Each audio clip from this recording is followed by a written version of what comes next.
I woke up one day to find myself as the protagonist of a failed harem manga after traveling through time. To survive, I now have to conquer the girls in the story.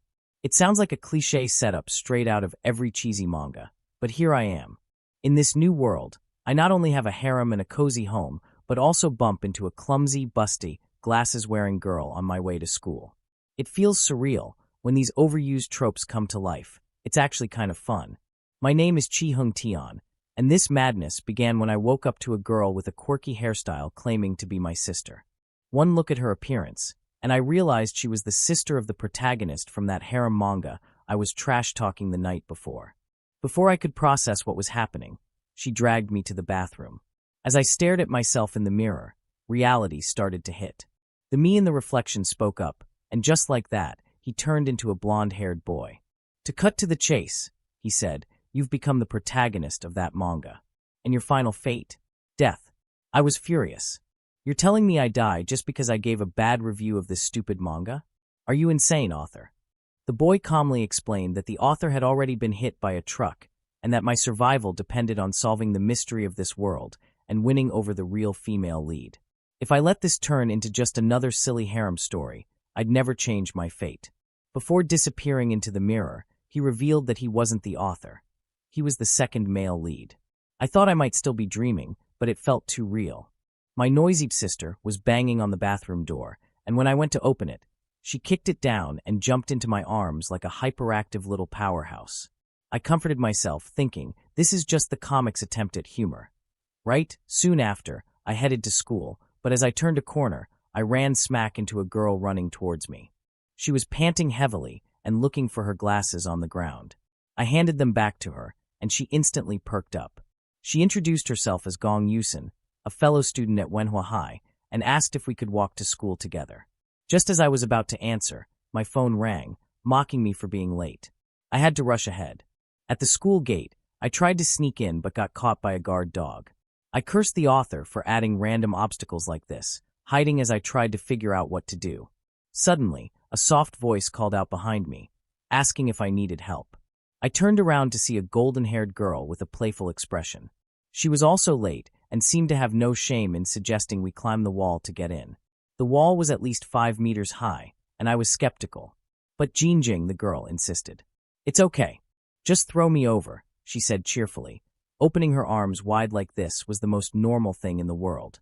I stared at her in disbelief. Throw her? Over a 5-meter wall? Was she serious? Jinjing smiled sweetly, saying, "You'll never know if you don't try." I couldn't help but wonder if this bizarre manga world had secretly given me superhuman strength. Hesitantly, I hugged her waist and warned her not to make any weird noises. What else could I do? In this crazy new reality, logic clearly didn't apply. Feeling her soft waist, I slowly lifted her and threw her out. She flew in the air for a while before landing safely on the ground. I was amazed and climbed over the wall to try to catch her. However, when she landed, a burst of air came out of her palms and she landed softly. "Thank you, senior," Jinjing said, leaving a palm print on the ground. I was shocked. Isn't this the palm of Tathagata?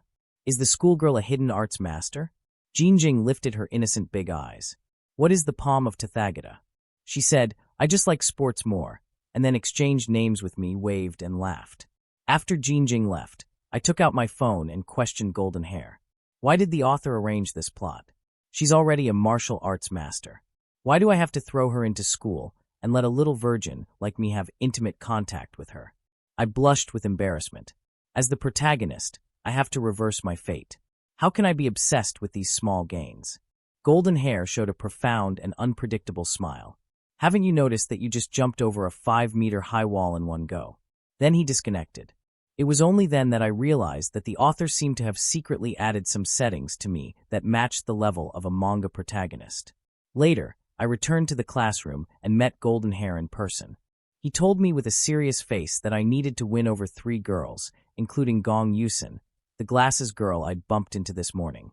She is the school's top female student and is proficient in music, chess, calligraphy, and painting. The other 2 are childhood friends who are versatile and shy class leaders. Are you kidding me? Which school would choose an introverted person as a class leader? Golden Hair looked proud. This is a manga world where the character settings serve as cute points. Don't you believe it? He then asked me to perform well in front of the girls because a new plot was coming. With a bang, the childhood friends slammed our desks together and took out her lunchbox, acting very haughty. I was just late for school, and it's already noon. I looked at the lunchbox and tried to recall the plot. Then I bowed my head and apologized on the desk. I'm sorry. I overslept this morning and forgot about our agreement to go to school together. Is that all? Did you oversleep for sure? It must be because some other girl was in trouble that you had to intervene. It's always like this. Ugh, what a scumbag. My childhood friend, who knows everything, easily saw through my lies. But why does this always happen? I looked up, and my gaze landed on a pair of unhappy big breasts. Is this setting making me a scumbag? The next second, the glasses girl suddenly leaned in. I didn't expect us to be in the same class. I instinctively looked up, but just a moment ago we were half a meter apart. When I looked up, I was forcefully hit in the face with those big breasts. The glasses girl blushed instantly, and my angry childhood friend broke her chopsticks in frustration. Then I was beaten up by my childhood friend and turned into a pig's head. But getting special treatment and getting close to a girl is pretty cool. My childhood friend prepared a heart-shaped lunchbox for me, and after a satisfying meal, my mood was at its peak. But the second male lead, Wang Mao, reminded me not to be too happy because there's a big boss, the senior sister, waiting for me to conquer. I was confused, but the scene flashed, and time jumped in the afternoon. The senior sister with a hot figure appeared on the podium in her school uniform. She didn't look like a high school student at all. Is she the big boss?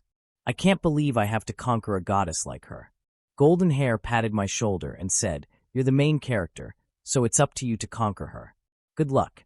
I was about to reply when the senior sister threw a microphone at me and hit me in the head. "What are you chattering about? Come to my office after the opening ceremony." I cautiously walked into her office, which was as luxuriously decorated as the presidential suite. Sister with crossed legs coldly hummed, "Have you seen enough?" Then went straight to the point. "Did you just say you want to push me down? How could that be?" "Sister, you heard wrong. No need to explain." Sister picked up a form and said, "This strange and fantastic campus urban investigation club is run by you, right?" I awkwardly shook my head and knew nothing about it. Such a tongue twister of a club must be a ploy by the author to increase the word count. Your name is written on it. You say you don't know. I had to admit it since my sister said so. Who knew? She suddenly slapped the table. "Do you know that this club has embezzled a large sum of money from the school?" I immediately yelled injustice, but my sister sat on the table looking like she wanted to eat me. "ᴄᴏᴘᴘыЙ, you have to make up for this," she said, took out a calculator, and asked me for $16,000. Are you kidding me? How can I afford to pay for that? After hearing this, my sister showed a strange smile, reached out, and pinched my chin, and the hot breath from her mouth sprayed over me. "If you can't afford it, you can pay with your body." My face turned red. "Sister, you are joking. I'm not that kind of person," but my heart was so excited that I was on cloud nine. Trading sex for debt is just too great. It's really a welfare comic. Sister immediately withdrew. "What are you thinking? This is to work as a laborer for the student union and pay off the debt."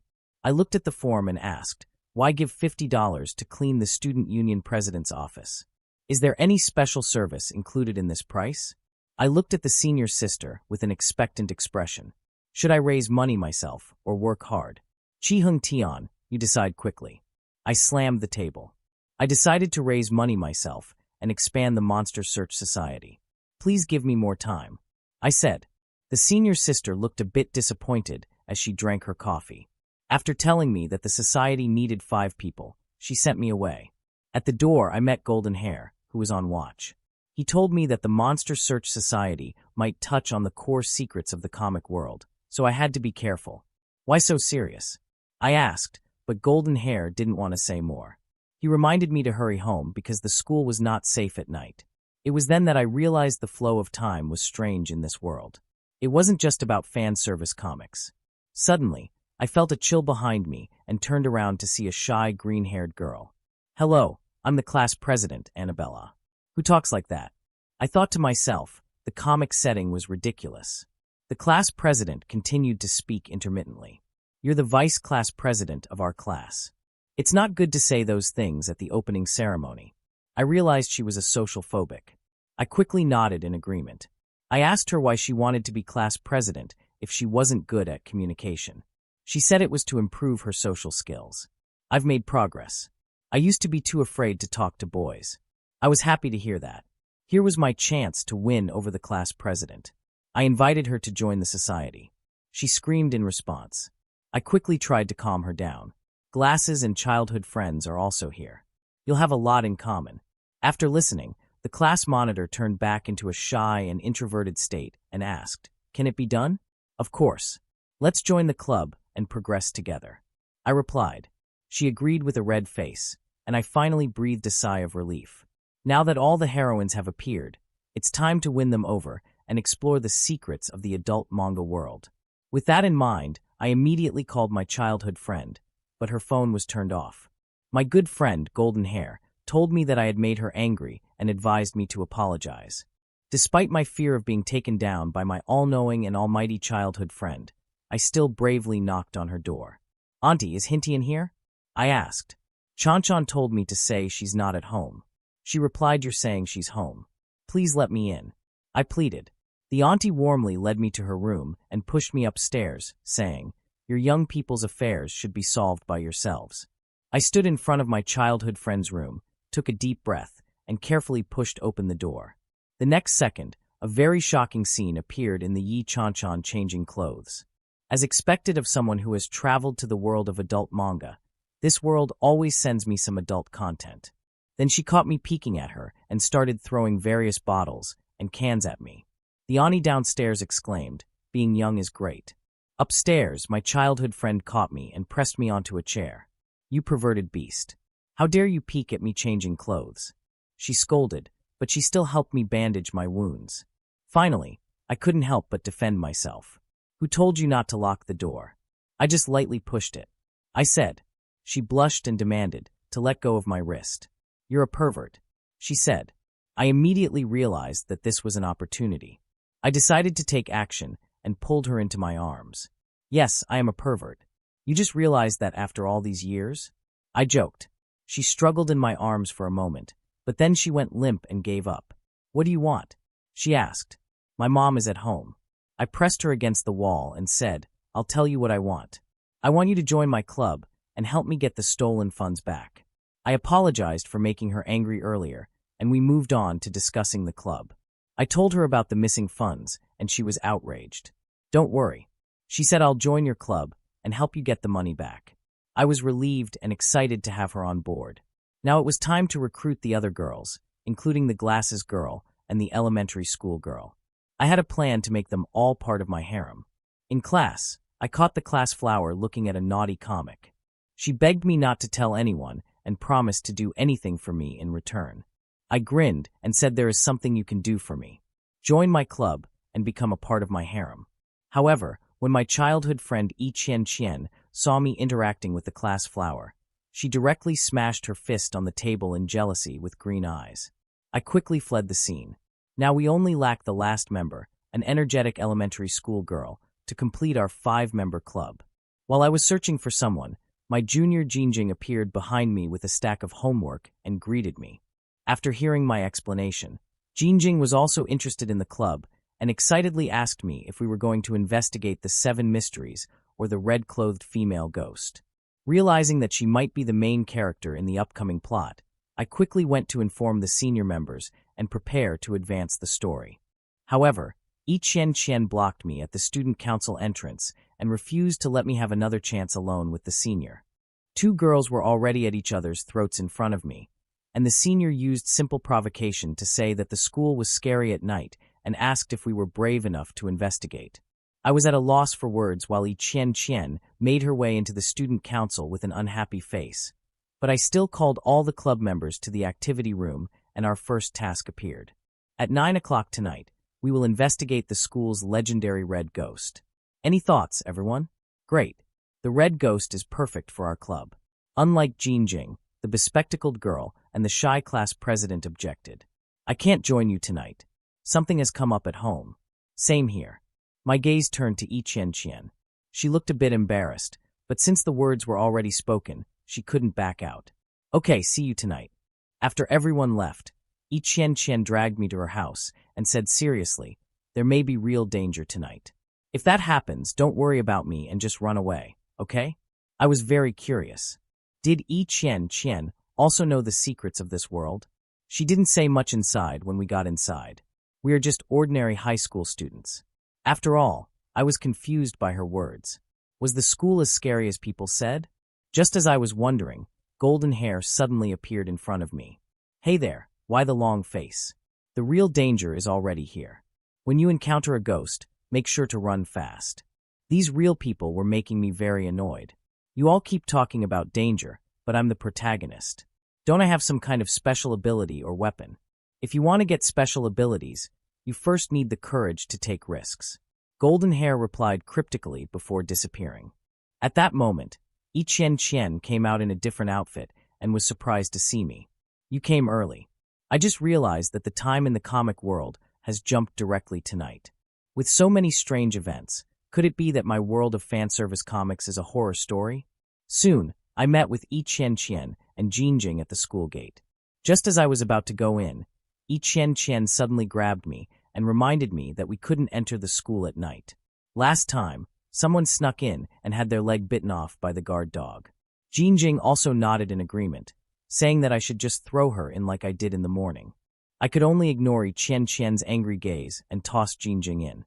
Chen tried to act tough, saying that she didn't need my help to get in, and then ran off. With a loud cracking sound, she leaped over a 5-meter-high fence illuminated by eerie green lights within the school.